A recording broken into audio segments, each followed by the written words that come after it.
Emirates Airline Festival of Literature kicks off this week, and we sit down with a compassionate, charming and adventurous gentleman who has seen it all around the world in just 80 days. I'm Amal Al Jabry. Stay with Emirates News.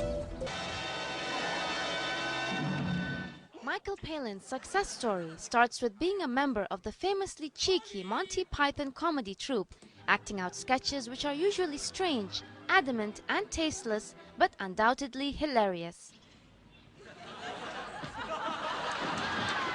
A few years later, this led him to a chance to work on something new, setting out on a journey that would change his life. Do you want me to what?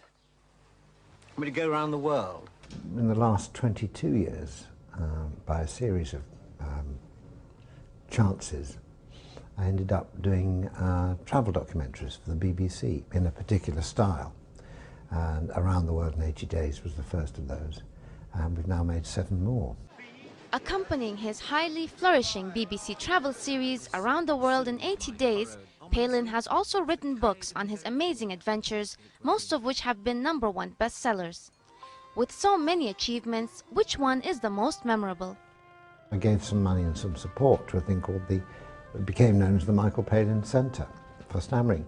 And lots of children between the ages of 3 and about 15 have been to the centre and have been able to be taught to speak and speak much more fluently.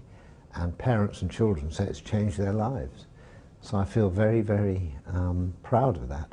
Palin's Around the World in 80 Days spans a wide spectrum of countries through the North Pole, the Himalayas, the Sahara Desert and New Europe.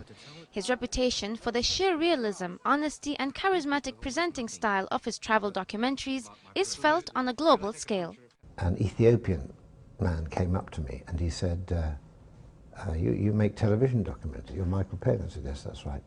He said, I'm from Ethiopia, and we loved your program about your travels through my country. I said, no, that's very kind of you. He said, no, it's better than any of the ones we've seen, because you weren't there because there was an emergency or a drought or a famine or whatever. You were there because you just wanted to look at our country. Having traveled across the world in a number of days, Palin shared his thoughts on whether he would ever contemplate traveling across the galaxy in 80 days. No, I wouldn't. I don't want to go out in space particularly. I'd like other people to do it for me. One wonders what this super talented novelist, comedian, documentary maker, actor and playwright would have been doing instead.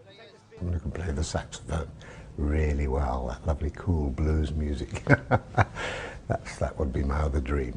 From Monty Python beginnings to traveling around the globe, Michael Palin's passionate travel experiences, amusing anecdotes, all with a terrific sense of humor, really proves that life is really one big adventure.